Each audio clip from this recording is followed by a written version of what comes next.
CNBC Awaaz and India Bonds presents Bond Street. नमस्कार, स्वागत है आपका। आप देख रहे हैं बॉन्ड स्ट्रीट और बॉन्ड स्ट्रीट सीरीज में हमारे पहले गेस्ट बहुत ही खास हैं, Ashish Chauhan, MD and CEO NSE। Ashish ji, बहुत शुक्रिया हमारे साथ आज यहाँ पर जुड़ने के लिए। और मैं कल एक नीति आयोग की रिपोर्ट पढ़ रही थी जो कहती है कि अगर हमें विकसित भारत की तरफ बढ़ना है तो ज़रूरत है कि ecosystem, financial and long term capital mobility यहाँ पर लेके आने की ज़रूरत है और शायद बॉन्ड्स इसमें एक बहुत बड़ा स्पेस या रोल निभा सकते हैं। आपकी क्या सेंस है जब हम विकसित भारत को देखते हैं तो overall capital mobilization, high scale और सस्टेनेबल कैपिटल की जब हम बात करते हैं वहाँ पे बॉन्ड्स क्या रोल प्ले कर सकते हैं? किसी भी अर्थतंत्र के विकास के लिए, even day to day running के लिए एक तरह से रिस्क कैपिटल की आवश्यकता है। वैसे ही एक तरह से नॉर्मल कैपिटल की आवश्यकता है जो ऋण से मिला जाता है। तो जो बॉन्ड है, लोन्स हैं, वो ऋण कहा जाता है और बॉन्ड्स एक तरह से डिसइंटरमीडिएशन है। जो बैंक से लोन मिलता है वो इंटरमीडिएशन है, जो व्यक्तियों से लोन लेती है डिपॉजिट के रूप में और बाद में दूसरों को लोन देती है, जबकि बॉन्ड के द्वारा डायरेक्टली कंपनियां पब्लिक से लोन लेती है। तो मेरे हिसाब से जो कोई भी समाज जब ग्रो होता है, कोई भी इकोनॉमी ग्रो होती है, तो उसमें इक्विटी की आवश्यकता है, बॉन्ड्स की आवश्यकता है और इन बिटवीन कई इंस्ट्रूमेंट, जैसे आजकल रीट्स, इनविट्स, वैसे कई चीज़ें नई भी आई है। इवन कन्वर्टिबल बॉन्ड्स वगैरह का भी आवश्यकता होता है। और उसमें एक तरह से इंडिया में हमने पिछले 10-12 सालों से देखा है कि बॉन्ड्स धीरे धीरे करके अपना इवन लोन्स, उसका जो महत्व है कम हो गया है कोई भी कारण से। उसके कई रीजंस हो सकते हैं, लेकिन अब सरकार भी जागृत हो गई है। नीति आयोग का ये रिपोर्ट भी आया है। मुझे लग रहा है ये जो आने वाला बजट है उसमें भी अच्छी घोषणा हो सकती है। लेकिन बेसिकली जैसे कौन लॉन्ग टर्म डेट में या ऋण में निवेश कर सकता है, तो बैंकों का एक इशू रहता है कि उनका जो कैपिटल है वो शॉर्ट टर्म है। वो जो डिपॉजिट्स या कासा जिसको कहते हैं, उससे उनका मनी आता है, तो they can't invest long term. But insurance company से सबसे ज़्यादा लॉन्ग टर्म निवेश कर सकते हैं।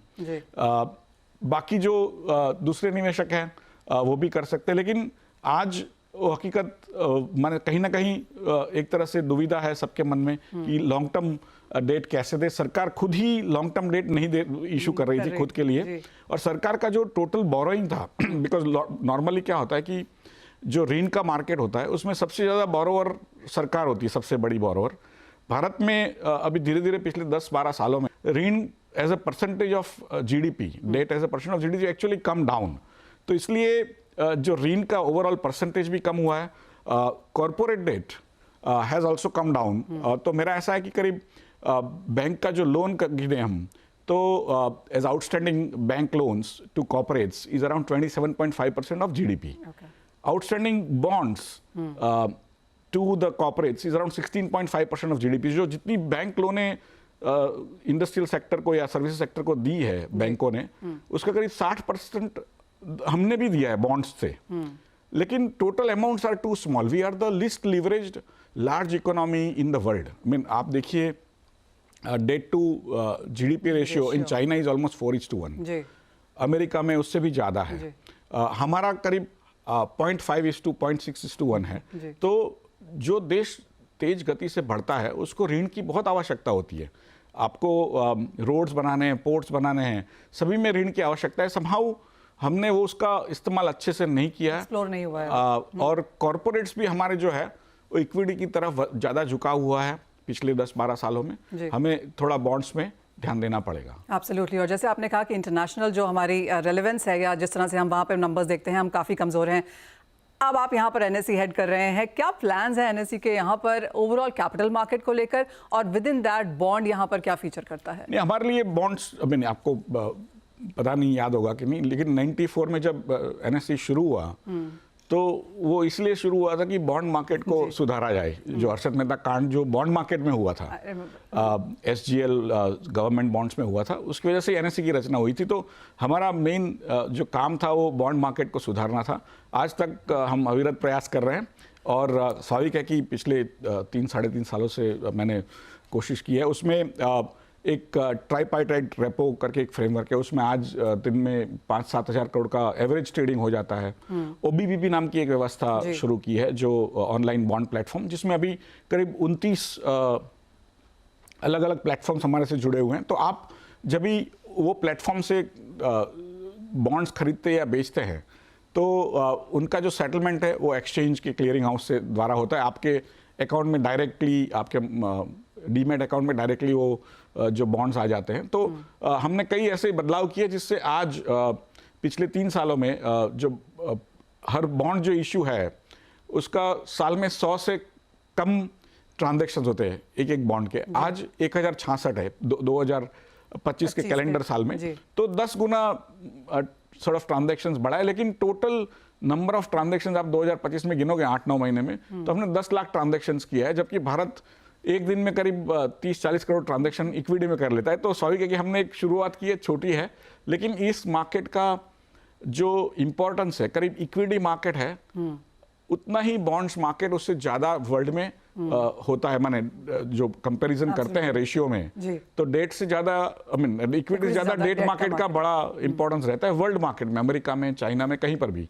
हमने उसको एकदम धीरे धीरे करके सिकुड़ लिया है, अभी उसको बढ़ाने की आवश्यकता है। और जो देश अगले जो एस्पिरेशनल है कि 10% 12% से हम ग्रो करेंगे, तो डेट मार्केट का इंपॉर्टेंस जरूर बढ़ेगा। एब्सोल्युटली। आशीष जी, जैसे आपने कहा कि पिछले 10 साल में बहुत कुछ होता हुआ नजर नहीं आया, 24 में एक अच्छी शुरुआत हुई, 25 के नंबर्स हमारे सामने हैं।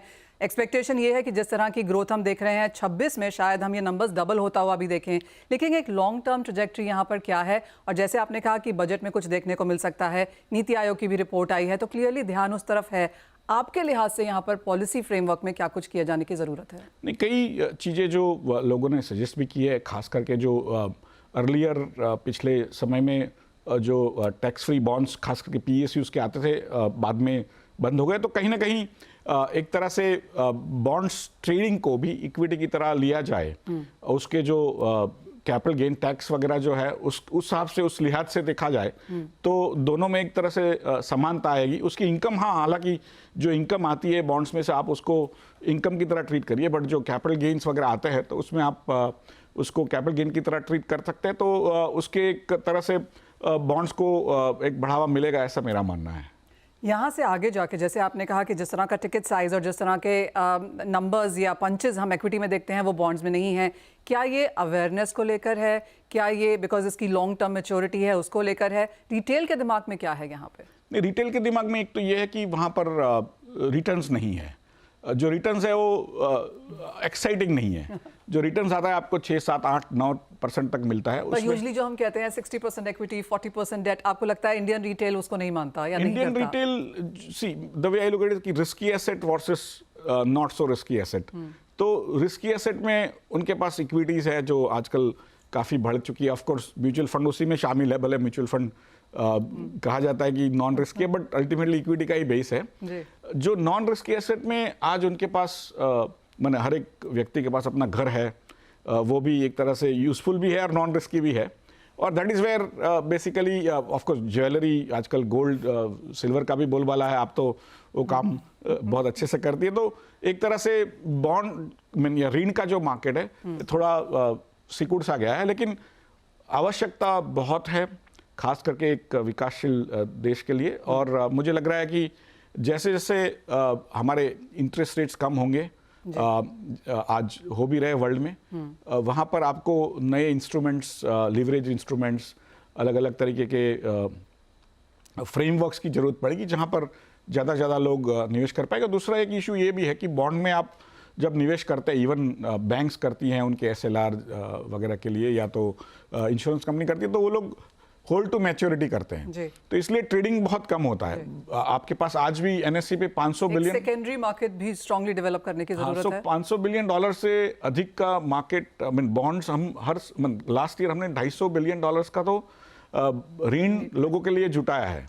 लेकिन ऋण ऐसी बात है कि वो धीरे धीरे रिटायर भी होता है, जो इक्विटी नहीं होती है। बट हर साल हम 250 बिलियन डॉलर का ऋण CP mean commercial paper, deposits और डिबेंचर्स, रीट्स, इन्वेस्ट के द्वारा करते हैं, लेकिन वो रिटायर होते रहता है इसलिए। बट 500 बिलियन डॉलर कम नहीं है, उसके बावजूद जो ट्रेडिंग वॉल्यूम है बहुत कम है, क्योंकि लोग होल्ड टू मैच्योरिटी करते हैं। उसको कैसे बढ़ाया जाए, तो इसके लिए भी हमने corporate bond index futures, index options की बात करी है। Even government bond index futures index options का भी हमने प्रपोजल सेबी के ऊपर सेबी के साथ रखा हुआ है। तो मुझे लग रहा है कि कहीं ना कहीं ये सब में 2026 में एक तरह से कुछ अच्छा एक झुकाव आता है तो हम आगे बढ़ पाएंगे उसमें।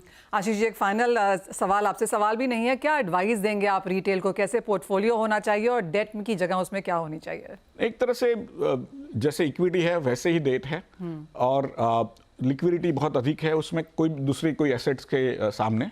तो आपको जब पैसे जब चाहिए होते हैं तो आपको वहाँ से तुरंत मिल सकता है और एक कंसिस्टेंट रिटर्न्स आपको बॉन्ड के माध्यम से मिलता है। जो इक्विटीज आपको पता है ऊपर भी जाते हैं नीचे भी जाते हैं, जबकि बॉन्ड्स में आपको वो रिटर्न्स मिलते रहते हैं।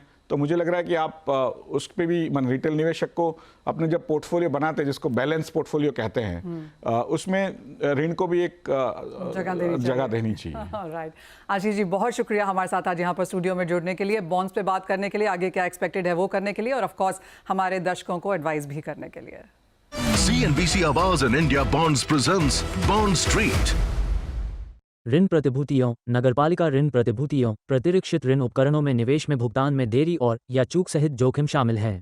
प्रस्ताव से संबंधित सभी दस्तावेज ध्यानपूर्वक पढ़ें।